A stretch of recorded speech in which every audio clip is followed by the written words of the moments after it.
হালাল না হারাম, যখন এই সংশয় কাজ করবে, সন্দেহ কাজ করবে, রাসূল সাল্লাল্লাহু আলাইহি ওয়াসাল্লাম বলেছেন তখন যে এই সংশয় থেকে বিরত থাকতে পারলো, সে তার দিনকে, তার সম্মানকে রক্ষা করতে পারলো। সুবহানাল্লাহ।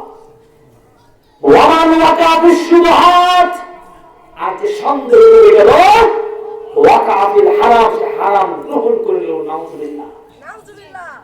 সাবধান থাকতে হবে, হালাল হারামের ব্যাপারে সতর্ক কিভাবে থাকবে?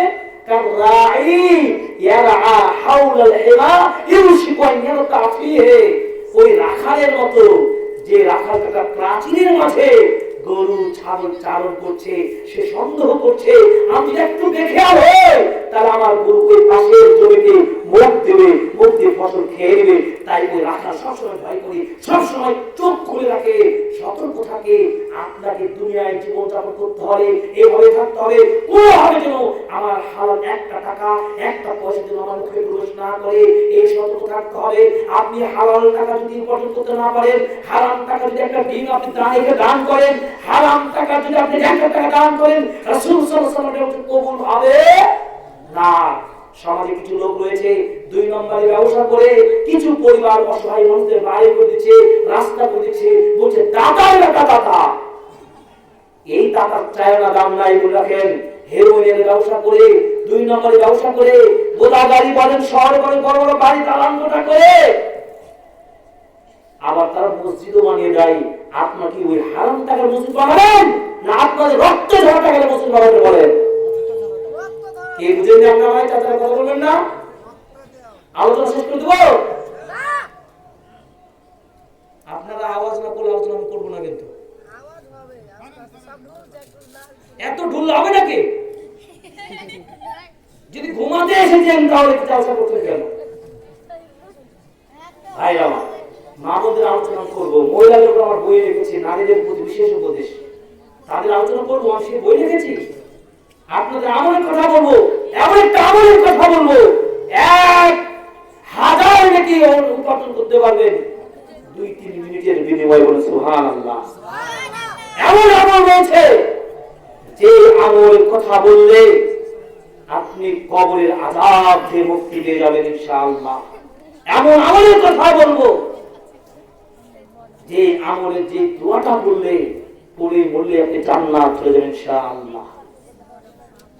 প্রিয় হাজিরিন, মাহে রমজান মাস সামনে, অনেক গুরুত্বপূর্ণ আলোচনা আছে। আপনাকে যে কথা বলছিলাম, কষ্ট করে সিয়াম পালন করবেন, আর হারাম খাবেন, হারামের টাকা ইফতারি করবেন, সাহারি খাবেন, পোলাও খাবেন।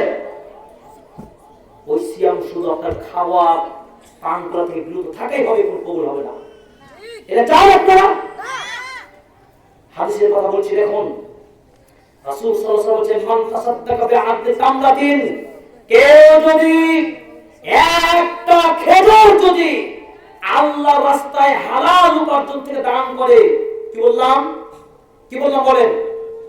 একটা খেজুর হালাল টাকা আল্লাহর রাস্তায় দান করলো। আর মনে রাখতে হবে, ইন্নাল্লাহা তাইয়্যিব লা ইয়াকবালু ইল্লা তাইয়্যিবান, আল্লাহ পবিত্র, তিনি পবিত্র, হালাল ছাড়া কিছু কবুল করেন না। রাসূল বলছেন আল্লাহ রাব্বুল আলামিন ওই খেজুরটাকে তিনি কি করেন? ডান হাতে গ্রহণ করেন। ডান হাতে গ্রহণ করে তিনি ওই খেজুরটার মান, নেকির সওয়াবটা তিনি বৃদ্ধি করতে থাকেন। হাত্তা তাকুনা মিসলাল জামাল, ওই খেজুর, ছোট্ট খেজুরের নেকি আল্লাহ পাহাড় সমান করে দেন। বলুন সুবহানাল্লাহ। তাই হালাল দান করবেন।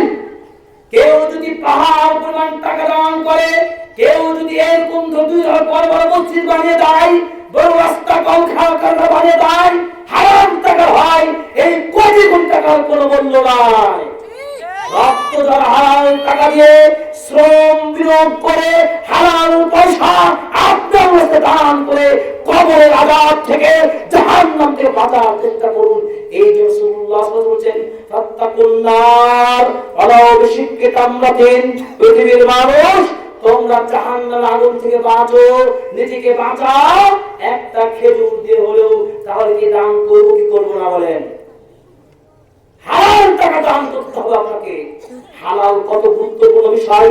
রাসূল সাল্লাল্লাহু আলাইহি ওয়াসাল্লামকে জিজ্ঞাসা করা হলো, ইয়া রাসূলুল্লাহ আইয়ুল আমালি আফজাল, কোন পদ্ধতিতে জীবিকা উপার্জন করলে, ইনকাম আয় করলে, সংগ্রহ করলে এটা হালাল হবে, উত্তম হবে? রাসূলুল্লাহ বলেছেন, আমালুর রাজুলি বিয়াদিহি, প্রত্যেক মানুষ তার স্বহস্তে কর্ম করে যে উপার্জন করে, এটা হচ্ছে সবচেয়ে দামি রুজি।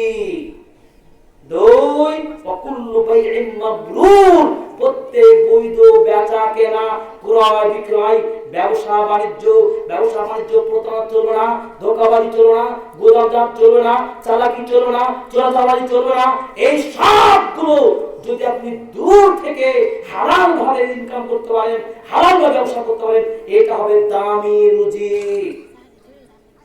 এই দামি রুজি ইনকাম করার জন্য শুধু আমরা করি নাই, স্বয়ং নবী মুহাম্মদ সাল্লাল্লাহু আলাইহি ওয়াসাল্লাম নিজে গরু ছাগল রাখালি করেছেন, ব্যবসা করেছেন। উকবা বিন আবি মুআইদ বলছেন, আল্লাহ রাসূল বলছেন, আমি উকবা বিন আবি মুআইদের রাখাল ছিলাম, তার আমি গরু ছাগল চারণ করতাম। এভাবে পৃথিবীতে যত নবী রাসূল এসেছেন, প্রত্যেক নবী রাসূল তারা এই কাজগুলো করেছেন। আপনাকে যদি বলতে চাই, ও আদম নবী থেকে নিয়ে নবী মুহাম্মদ সাল্লাল্লাহু আলাইহি ওয়াসাল্লাম পর্যন্ত কোন নবী, কেউ নৌকা বানাতেন, কেউ লোহার বর্ম বানাতেন, কেউ যুদ্ধের বর্ম বানাতেন, কেউ জমিতে চাষাবাদ করতেন। এভাবে বিভিন্ন নবী বিভিন্ন কাজ করতেন। কেউ ঘড়ি তৈরি করতেন, কেউ ভবন তৈরি করতেন, কেউ ঘর তৈরি করতেন। বিভিন্ন নবী স্বহস্তে কাজ করে জীবিকা অর্জন করতেন। এই জন্য আমাকে বেকার থাকতে হবে না, আমার গায়ে শক্তি আছে, আমার শ্রম দিতে হবে, কাজ করতে হবে, হালাল উপার্জন করার জন্য জমিতে চাষাবাদ করতে হোক, নদীতে মাছ চাষ করা হোক, আমাকে বিভিন্ন হালাল পথ খুঁজে বের করতে হবে। হারাম গ্রহণ চলবে না, হারামের ব্যাপারে এত সতর্ক থাকতে হবে। আল্লাহর নবী মুহাম্মদ সাল্লাল্লাহু আলাইহি ওয়াসাল্লাম পৃথিবীর শ্রেষ্ঠ মানুষ, তিনি তার আদর্শ দেখিয়ে দিয়েছেন। দেখুন, ও আমার নাম খেয়াল করুন, আল্লাহর নবী সাল্লাল্লাহু আলাইহি ওয়াসাল্লাম হালাল খাওয়ার প্রতি কত সচেতন থাকতেন। আল্লাহর নবী বলেন, ইন্নী লাআনকালবু ইলা আহলি ফাআজিদু তামরাতান সাকিতাতান লা ফিরাশি। আল্লাহর নবী বলেন, আমি বাহির থেকে বাড়িতে যখন ফিরে আসি, দেখতে পাই আমার বিছানার উপরে একটা খেজুর পড়ে আছে। ভাবে রাসূল সাল্লাল্লাহু আলাইহি সাল্লাম বাইরে থেকে যখন বাড়িতে প্রবেশ করছেন, বাড়িতে প্রবেশ করে তিনি দেখতে পাচ্ছেন তার বিছানার উপরে খেজুর পড়ে আছে। আল্লাহ রাসূল বলছেন, আমি ইচ্ছা হয় আমি ওই খেজুরটাকে তুলে মুখের কাছে নিয়ে আসি। আল্লাহ রাসূল যখন মুখের কাছে নিয়ে আসছেন, তখন তিনি বলছেন, আমি ভয় পাচ্ছি, আশঙ্কা করছি, এই খেজুরটা যদি যাকাতের খেজুর হয়, রাষ্ট্রীয় যদি খেজুর হয়, এটা নবী মুহাম্মদের জন্য বৈধ খেজুর নয়। রাসূল কি বললেন, তিনি উলকিয়াহা, তিনি ফেলে দিলেন, ওই খেজুর তিনি গ্রহণ করলেন না। আছে সে নেতা আমাদের, রিলিফের খাবার তো চুরি হয়ে যায়। বাংলাদেশ সরকার মাননীয় প্রধানমন্ত্রীর প্রশংসা করতেই হবে। এই বিশ্বব্যাপী মহামারী করোনাতে শত শত মানুষ তার খাদ্যের অভাবে জীবন চলে যায়নি, চিকিৎসার অভাবে সঠিক চিকিৎসা পায়নি। বাংলাদেশ সরকারের মাননীয় প্রধানমন্ত্রী তার অর্থ থেকে তিনি কি করেছেন, দরিদ্র মানুষের জন্য তিনি খাদ্য বরাদ্দ দিয়েছেন। এই খাদ্য যখন বন্টন করা হয়, স্থানীয় পর্যায়ের দায়িত্বশীলরা তাদের খাবার একই অসহায় দরিদ্র মানুষের খাবার বলবে তারা কুক্ষিগত করে নিজের বিছানার খাটের নিচে চুরি করেছে, মাটির নিচে চালের বস্তা পুঁতে রেখেছে। এই ইতিহাস কি আমরা জানি না? এটা বোঝাতে চাচ্ছি বাংলাদেশ সরকার কত সচেতন, তিনি দিচ্ছেন অসহায় মানুষের জন্য। কিন্তু যারা দুই নম্বরে রংপুর শ্রেণীর মানুষরা কিছু রয়েছে, সবাই না, তারা অসহায় মানুষের খাবারকে তারা চুরি করে নিচ্ছে, দুর্নীতি করে খেয়ে নিচ্ছে। এটা বিভিন্ন সময় হয়। আর আল্লাহ নবী রাষ্ট্রীয় নায়ক, তিনি একটা খেজুরের দাম কয় টাকা? একটা খেজুর তিনি পেটে ক্ষুধা, তবু তিনি খাননি। সুবহানাল্লাহ। আবু বকর রাদিয়াল্লাহু তাআলা আনহুর কথা বলি, ইসলামের প্রথম খলিফার নাম কি? জানেন না? ইসলামের প্রথম খলিফা আবু বকর রাদিয়াল্লাহু তাআলা আনহু। তার বর্ণনা শুনেন সহিহ বুখারীর হাদিস। রাসূল সাল্লাল্লাহু আলাইহি সাল্লামের খুব কাছে প্রথম বীর পুরুষ ইসলাম গ্রহণ করেছেন আবু বকর রাদিয়াল্লাহু তাআলা আনহু। তার বর্ণনা, তিনি বলছেন আমার একটা গোলাম ছিল, দাস। ওই দাস গোলাম শ্রম দিয়ে খাবার সংগ্রহ করে দিতেন, আবু বকর রাদিয়াল্লাহু তাআলা তা খেতেন। একদিন ওই গোলাম মালিক আবু বকর রাদিয়াল্লাহু তাআলা খাবার দিয়ে বলছেন, আবু বকর, আজকে আপনি যে খাবার খেয়েছেন কোন টাকার আপনি কি জানেন? তখন গোলামকে উঠে, গোলাম বলো তুমি কি কিসের খাবার, কোথায় থেকে এনেছো আজকে তুমি খাবার?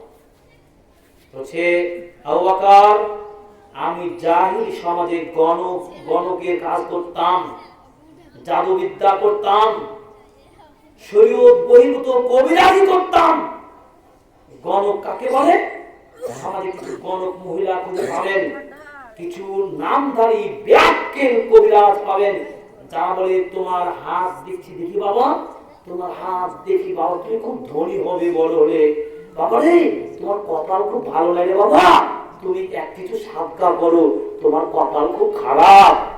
এই সেই করে ভয় বিলকিবাজি করে মানুষের কাছে টাকা ইনকাম করে খায়। এখানে কুলাঙ্গার কিছু ছেলে মানুষ সমাজে আছে। ওই গোলাম বলছেন, আমি জাহেলি সমাজ ইসলাম বুঝতাম না, আমি গণকের কাজ করতাম, একজন মালিকের গণকের কাজ করে দিয়েছিলাম, আমি তার পারিশ্রমিক মজুরি গ্রহণ করিনি, তার সাথে রাস্তায় দেখা হয়, তিনি আমাকে ওই মজুরিটা দিয়েছেন, আমি ওই মজুরি গণকের মজুরিটা রাসূল আবু বকর নিয়ে এসে আপনাকে দিলাম খাবার হিসাবে, আপনি সেই খাবার আজকে খেয়েছেন। কি করবে আবু বকর? আবু বকর রাদিয়াল্লাহু তাআলা হারাম কিভাবে সতর্ক থাকতেন একথা শুনে আবু বকর রাদিয়াল্লাহু তাআলা আনহু তার হাতটাকে মুখের মধ্যে ঢুকে দিলেন। পারবেন? মুখের মধ্যে ঢুকে দিয়ে তার পেটে যা ছিল সব বমন করে বের করে দিলেন। এর নাম হচ্ছে হালাল হারাম। হালাল কাকে বলছে? আল হালাল মা আহাল্লাহু ফি কিতাবিহি ওয়াল হারাম মা হারামাল্লাহু ফি কিতাবিহি। হালাল তো সেটাই যেটা আল্লাহ কোরআনে হালাল করে দিয়েছেন, হারাম তো সেটাই যেটা আল্লাহ হারাম করে দিয়েছেন। সুদ খাওয়া হারাম, ঘুষ খাওয়া হারাম, এগুলো কি সমাজে নাই আপনাদের? সুদ খাওয়া হারাম, সুদের অনেক পাপ রয়েছে। সুদ যারা খায়, সুদ যারা দেয়, সুদের যারা সাক্ষী থাকে, রাসূলুল্লাহ সাল্লাল্লাহু আলাইহি ওয়াসাল্লাম বলেন তাদের সবার আল্লাহ লাআনাহু ওয়া নাউযুবিল্লাহ, রক্তের সাগরে তাকে ডুবতে হবে যারা সুদ খায়।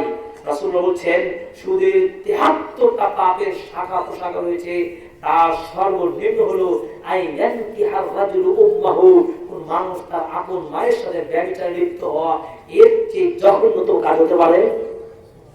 সুদ খাচ্ছে আমাদের এই দেশের কিছু বিমা রয়েছে, এনজিও রয়েছে, এরা আপনাকে কিছু সাময়িক সহযোগিতা করার নাম দিয়ে সুদে জর্জরিত করে দিয়ে এই গ্রামীণ সমাজের গ্রামের অনেক মানুষকে তারা অর্থনৈতিকভাবে পঙ্গু করে দিয়েছে।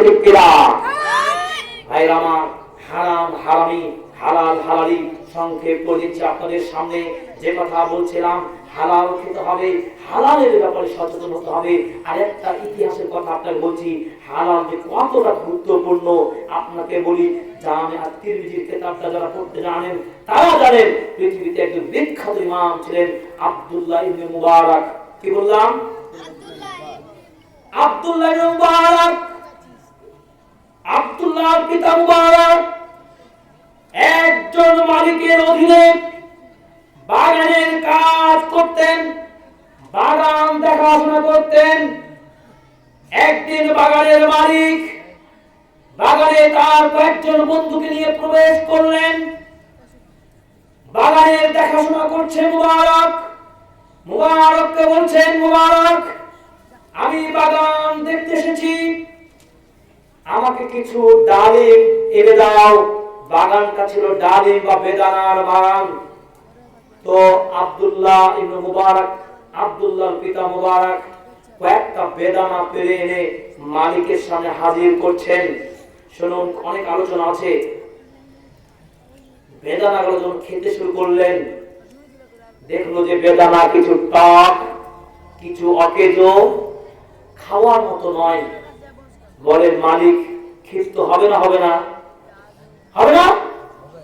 কতদিন পরে বাগানে আসলাম একটা ভালো আম খাওয়ার জন্য, আর আমাকে টক ওই গুঠা আমটা খেতে দিল। মালিক ক্ষিপ্ত হবে না? হবে না? স্বাভাবিক হবে। মোবারক, তুমি কোন ফল খেতে দিয়েছো আমাকে? এত বাজে ফল যে খাওয়ার মতো নয়। এরপর মোবারক বলছেন, মুনিব, কোন গাছের ফলটা মিষ্টি, কোনটা সুস্বাদু, আমি মোবারক কিভাবে বলবো? আজ পর্যন্ত বাগানে আমি দায়িত্বরত আছি, একটা পয়সা, একটা ডালিম, একটা ফল আমি কোনদিন পেরে মুখে আমি দেইনি। কি দিয়ে বুঝবো আমি কোনটা ভালো গাছের ফল, কোনটা টক, কোনটা মিষ্টি, কোনটা ভালো, কোনটা মন্দ? এটা বুঝার আমার ক্ষমতা নাই। মালিক বিশ্বাস করবে? এতদিন ধরে বাগানে থাকে, ফল খাবার হয়। এই সততাপূর্ণ, এই সত্যবাদী কোন দায়িত্বশীল আছে আমাদের? খুঁজে পাবেন, এই গোটা দেয়ালে নাকি খুঁজে পাবেন। বেটা পাললে চুরি করলে বাড়িতে ভর্তি করে দেয়, মালিককে খেতে দেয় না। কত পাবেন এরকম লম্পট পাবেন দায়িত্বশীল? তখন পাশের বাগানের মালিককে জিজ্ঞাসা করছে, এই মোবারক যা বলে সত্য বলে নাকি? পাশের বাগানের মালিক বলছে, ওই ও বাগানের মালিক, তিনি সত্য কথাই বলেছেন। আজ পর্যন্ত আমি কোনদিন দেখলাম না মোবারক গাছের একটা ফল পেরে খেয়েছে। বলুন সুবহানাল্লাহ। তখন ওই বাগানের মালিকের বিশ্বাস হয়ে গেল। বাগানের মালিক তখন মোবারককে বলছে, মোবারক, পৃথিবীতে আমার একটা সম্পদ আছে, দামি সম্পদ রয়েছে, সেটা হলো আমার একটা মেয়ে। আমার কোনো ছেলে নাই, আমার একটা মেয়ে আছে, আমি ওই মেয়েটার বিবাহ দিতে চাই। মোবারক বলছেন, ঠিক আছে, বিয়ে দিবেন। মনে রাখতে হবে, ইহুদিরা তাদের মেয়েদের বিবাহ দেয় সম্পত্তি দেখে, কোন ছেলে সম্পদ বেশি আছে। আর খ্রিস্টানরা বিবাহ দেয় তাদের ওই সমস্ত ছেলেদের সাথে যাদের চেহারা সুন্দর। আর আরবরা বিবাহ দেয় কার বংশের মর্যাদা বেশি। আর মুসলমানরা বিয়ে দেয় কার তাকওয়া বেশি। তাকওয়া বেশি, আল্লাহ ভীতি, এমন তাকওয়া যে পশ্চিম কালেও আল্লাহ অবাধ্য হবে না। সে একটা গাছের ফল খুঁজে পেয়ে খায়নি, কত বেশি আল্লাহকে ভয় করে, কারণ তাকে তো অনুমতি দেওয়া হয়নি। বাগানের মালিক তাকে বলেনি যে ফলটা ঝরে যাবে সেটা খেয়েও, অথবা মাঝে মধ্যে কিছু ফল তো পেরে খেতে পারবা, কোন অনুমতি নাই, তিনি খাবেন না। তখন বাগানের মালিক বলছেন, মোবারক, তোমার চেয়ে বেশি তাকওয়াবান আমি পৃথিবীতে কাউকে দেখতে পাচ্ছি না, সুতরাং আমি আমার মেয়েকে তোমার সাথে বিয়ে দিতে চাই। বলুন সুবহানাল্লাহ। কেন বিয়ে দিলেন? ওই মোবারক একটা হারাম পয়সা খাই নাই। আর আপনাকে যদি শুকাতে যায়, আম জোগাতে যায়, থাকবে? মাঠে তো কি বলে যে আপনার টমেটো থাকে না। আরে টক, বই, কুল, এগুলো টক হয়ে যায়। আর কোনো ফল তো বলিলাম না। এই শব্দ খুঁজে পাবেন গোটা দেয়ালে? খুঁজে পাবেন না। তো ইতিহাসে বলা হচ্ছে, বাপ যেমন সন্তান তেমন। মনে রাখতে হবে মা, ওই বাবার কথা বলছি আমি, ওই মাকে বলছি। পেট যার যত সুন্দর, যার দেহ বেশি সুন্দর, মানে হালাল দ্বারা যার দেহ তৈরি হয়েছে, তার সন্তান সুসন্তান হবে, তার পরিবার সুপরিবার গড়ে উঠবে, আদর্শ পরিবার গড়ে উঠবে। এই জন্য তো আব্দুল্লাহ ইবনে মুবারক বিখ্যাত ইমাম, ওই মুবারকের সন্তান হয়েছে, আজও পর্যন্ত তাকে স্মরণ করছে পৃথিবীর আজীবন মানুষ তাকে স্মরণ করবে। বলুন সুবহানাল্লাহ। আমি যদি সেই ধরনের আদর্শ পিতা হয়, আমার সন্তান গড়ে উঠবে সে আদর্শ। আপনি মা, আপনি জুয়াখোর, আপনি গাঁজাখোর, আপনি ফেন্সিখোর, হিরেন, এগুলো হারামি ব্যবসা করেন, আপনি বলছেন আমার বেটাকে আলেম বানাবো, আপনি বলছেন আমার বেটাকে আদর্শ নেতা বানাবো। চোরের বেটা চোর হবে তো কে হবে? আদর্শবাদী সন্তান আদর্শবাদ ছাড়া কে হবে? আব্দুল্লাহ মুবারকের পিতা আবু বকর যখন তাকওয়াবান ছিলেন, তার সন্তান তাকওয়াবান হয়েছে, বিশিষ্ট ইমাম হয়েছেন। বলুন সুবহানাল্লাহ। ইমাম বুখারীর নাম শুনেননি? ইমাম বুখারী মুহাম্মদ বিন ইসমাঈল আল বুখারী রাহিমাহুল্লাহ এত বড় ইমাম, পৃথিবীর ইতিহাসে তার হাদিসের কিতাবটির মধ্যে এত বেশি, আসমানের নিচে জমিনের উপরে বাদা কিতাবিল্লাহ, কোরআনের পরে সবচেয়ে দামি হাদিসের কিতাব হলো সহিহুল বুখারী। কি শুনবেন না? ইমাম বুখারী রাহিমাহুল্লাহর নাম কোন পাথর দ্বারা পাথর দিয়ে লিখতে হয়েছে? কোথাও কোথাও মূর্তি বানাতে হয়েছে? কোন জাদুঘর করতে হয়নি। মানুষের আদর্শটা খুব দামি জিনিস। ইমাম বুখারী কোন পরিবারের সন্তান আপনাকে সেই কথা প্রমাণ করছি। ইমাম বুখারী রাহিমাহুল্লাহর পিতা ইসমাঈল যখন তার মৃত্যুর সন্নিকট হয়ে যায়, তার বাড়ির আশেপাশে যারা ছিল উপস্থিত, ইমাম বুখারীর পিতা ইসমাঈল বলছেন, এই জনতা, মনে রেখো আমি দুনিয়া ছেড়ে চলে যাচ্ছি। মনে রেখো আমার এই যত সম্পদ দেখতে পাচ্ছ, আমার সম্পত্তির একটা দিরহাম, একটা দিনার, একটা টাকা, একটা পয়সা, একটা রিয়াল কোনোভাবে হারামের সাথে মিশে নাই। বলুন সুবহানাল্লাহ। হালাল, আমার প্রতিটি সম্পদ হালাল। আর ওই পরিবার থেকে জন্ম হয়েছে জগৎ বিখ্যাত ইমাম বুখারী রাহিমাহুল্লাহ। আজও যদি আদর্শ পরিবারের কথা চিন্তা করেন, আদর্শ পরিবেশের কথা চিন্তা করেন, তাহলে আপনাকে কি করতে হবে? হালাল খেতে হবে। ভাইরা আমার, বলছিলাম এই মসজিদটা নির্মাণ করা হচ্ছে কিসের জন্য? ইবাদত করার জন্য নয়। একটা মর্মান্তিক হাদিস শোনাবো আপনাদেরকে। নামাজ, সালাত জামাতের সাথে আদায় করতে হবে। হবে কি না? কে জামাতে সালাত আদায় করা, 5 ওয়াক্ত সালাত আদায় করা এটা ফরজ।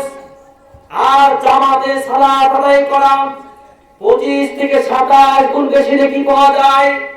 আল্লাহ রাসূল বলছেন, আমার ইচ্ছা হয় ওই বাড়িগুলোকে আগুন দিয়ে পুড়িয়ে ছারখার করে দিই, যেই বাড়ির লোকেরা আযান শুনতে পায় এরপর মসজিদে নামাজ পড়তে আসে না, তাহলে মসজিদের গুরুত্ব কত বেশি।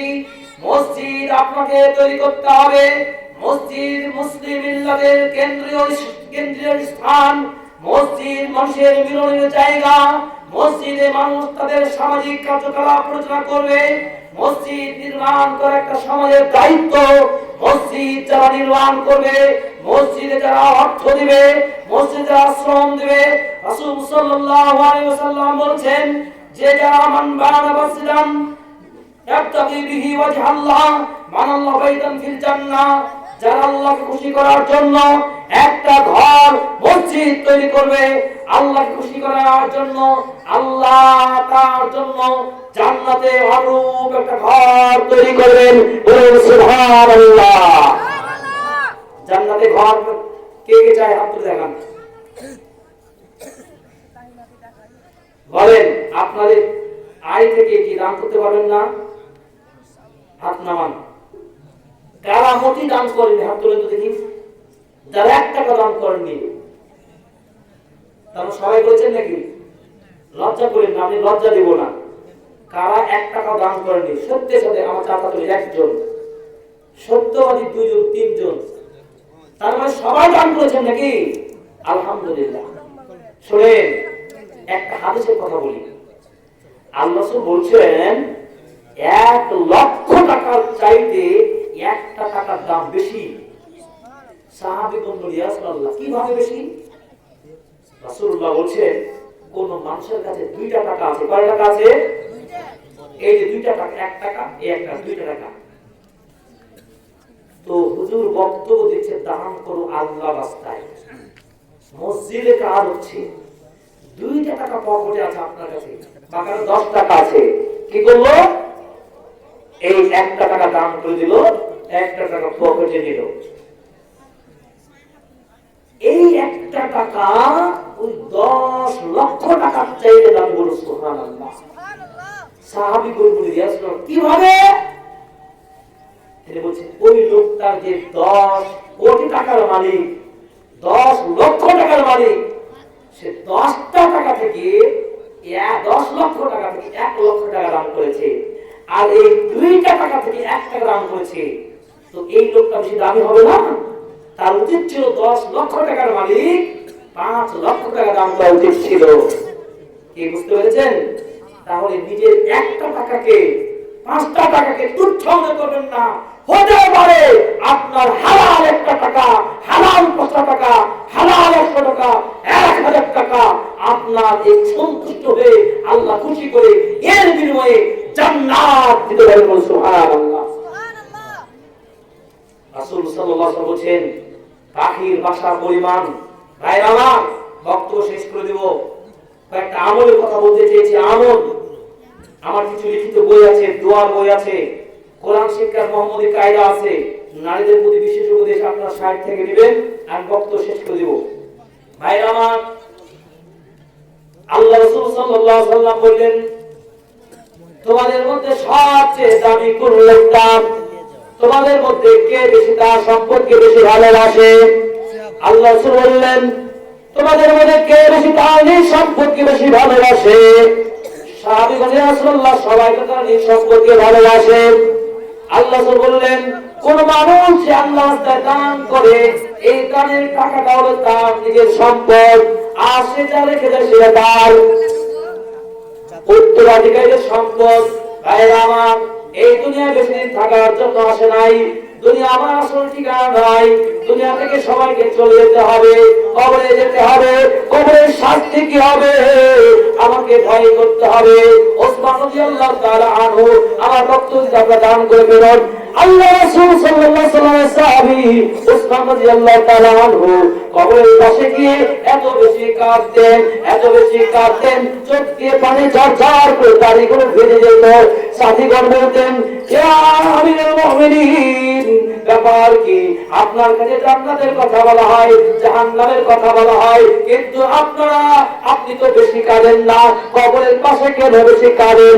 আর আমিরুল মুমিনিন বলেন খলিফা ওসমান রাদিয়াল্লাহু বলেন আমার সঙ্গে সাথী আল্লাহ রাসূল বলেছেন আল কাফু আউয়াল মানজিল মিন মানাজিল আখির ফাইন্না মিনহু ফামা বা'দা মিনহু ওয়া ইল্লা মিনহু ফামা বা'দা আশাদ্দু মিনহু। আল্লাহ বলেছেন মরার পরে কবর মানুষের প্রথম ধাপ। মানুষ যদি কবরে বেঁচে যায় তাহলে তার জন্য পরবর্তী ধাপ সহজ হবে। কবর যদি কঠিন হয় তাহলে তার জন্য পরকালের মুক্তি সহজ নয়। কবর থেকে বাঁচতে হলে কিন্তু দান খায়রাত করতে হবে। রাসূল বলেছেন ইয়া মাতাল ইনসান কাযা আমালুহু ইল্লা মিন সালাসাতিন। একজন 100 টাকা দিয়েছে মারহাবা, কবি এক বস্তা সিমেন্ট দিয়েছে মারহাবা, 1000 টাকা, একজন 1000 টাকা মারহাবা, মুস্তাফা 40 কেজি ধান মারহাবা, আল্লাহ কবুল করুন আমিন। তাজমুল দোকানদার এক বস্তা সিমেন্ট মাশাআল্লাহ আল্লাহু বারিক। মহবুব তার পিতার জন্য দোয়া দিয়েছেন, এক বস্তা সিমেন্ট দিয়েছে, আল্লাহ দানকে কবুল করুন আমিন। মিজানুর 40 কেজি ধান দান করেছে, আল্লাহ তার জীবিকায় বরকত দান করুন আমিন। মা বোনদের সম্পর্কে একটা কথা বলি, ও আমার মা বোনেরা অনেক পাপ করেছেন।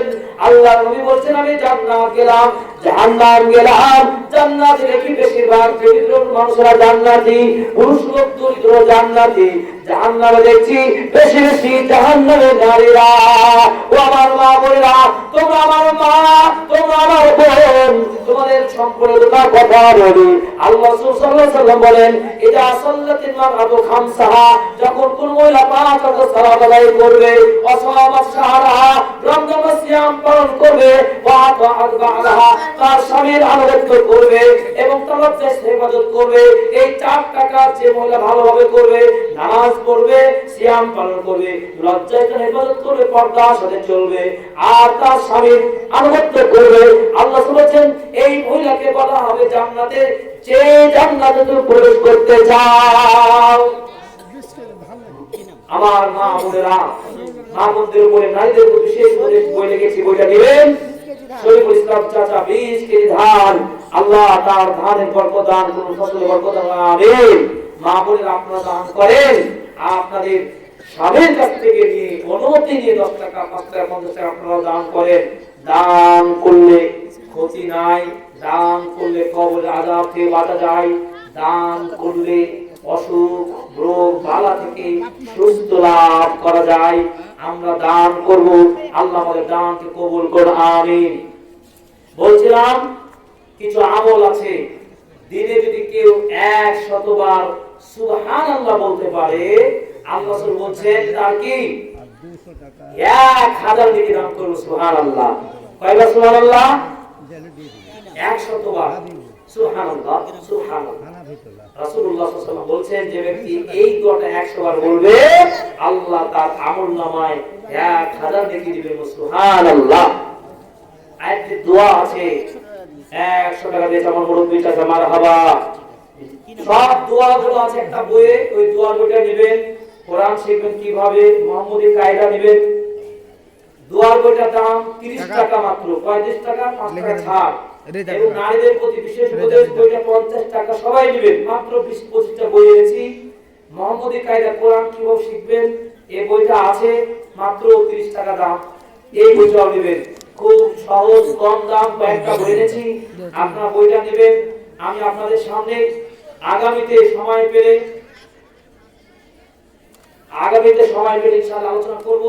আসলে মানুষ রাত গভীর হয়ে গেছে, সবাই ঝিমিয়ে গেছে, তাই মানুষ ঝিমিয়ে যাওয়াতে আমরাও ঝিমিয়ে গেছি।